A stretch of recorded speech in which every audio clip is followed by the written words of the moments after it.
విశాఖలో ఈ రోజు నుంచి 3 రోజుల పాటు జరిగే సేనతో సేనాని కార్యక్రమం విజయవంతం కావాలని జన సైనికులు ప్రత్యేక పూజలు చేశారు.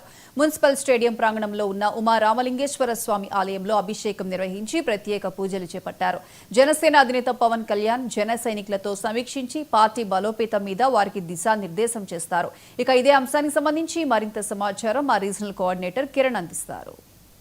విశాఖలో 3 రోజుల పాటు జనసేన పార్టీ నిర్వహిస్తున్నటువంటి సేనతో సేనాని కార్యక్రమం విజయవంతం కావాలని చెప్పి జన సైనికులు పెద్ద ఎత్తున పూజలు నిర్వహిస్తున్నారు.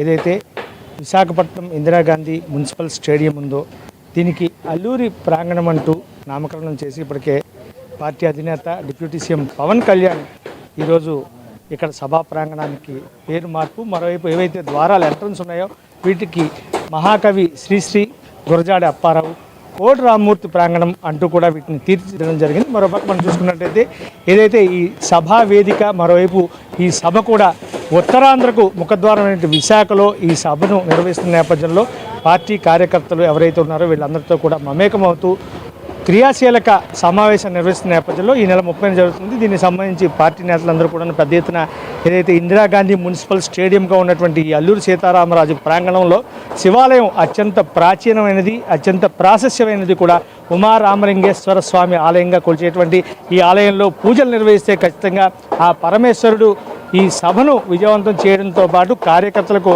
ఒక దిశానిర్దేశం చేసే దిశగా పార్టీ అధినేత నిర్వహించబోయేటువంటి సమావేశం విజయవంతం కావాలని చెప్పి ప్రకృతి వైపరీత్యాలతో ఎటువంటి ఇబ్బంది లేకుండా ఉండే దిశగా ఈరోజు ఎవరైతే జన సైనికులు ఉన్నారో వాళ్ళందరూ కూడా పెద్ద ఎత్తున భగవంతుడిని ప్రార్థిస్తూ చేసినటువంటి కార్యక్రమానికి సంబంధించి మరింత సమాచారం మనం తెలుసుకునే ప్రయత్నం చేద్దాం.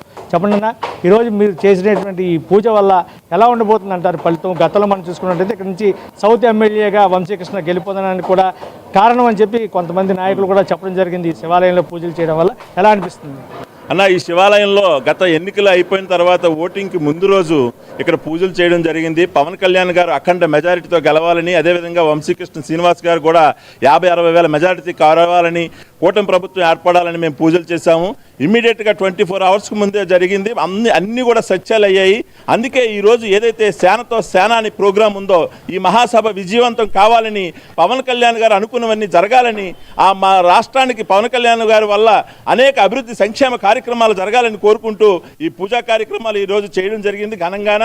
అదేవిధంగా ఉత్తరాంధ్ర రాష్ట్ర సమితి తరపు నుంచి కూడా ఉత్తరాంధ్ర ప్రాంతంలోకి సంబంధించిన 5 ముఖద్వారాలకు ఉత్తరాంధ్ర ప్రముఖుల పేర్లు పెట్టడం అనేది మేము ఆనందించదగ్గ విషయము. కోడి రామ్మూర్తి గారు కానీ, అదేవిధంగా గురజాడ అప్పారావు గారు కానీ, అదేవిధంగా నీలం సంజీవరావు గారు కానీ ఈ పేర్లన్నీ పెట్టడం చాలా ఆనందపడుతున్నాం. దీని నుంచి ఉత్తరాంధ్ర ప్రజలందరూ కూడా పవన్ కళ్యాణ్ గారికి మేమందరం రుణపడి ఉంటామని తెలియజేసుకుంటున్నాం.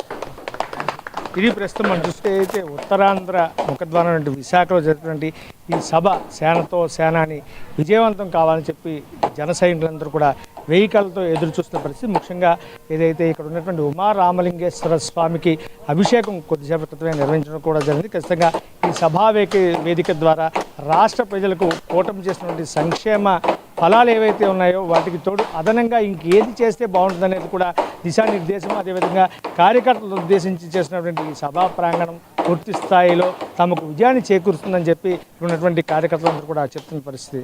కెమెరామెన్ రాజ్తో కిరణ్ కుమార్, 99 టీవీ, వైజాగ్.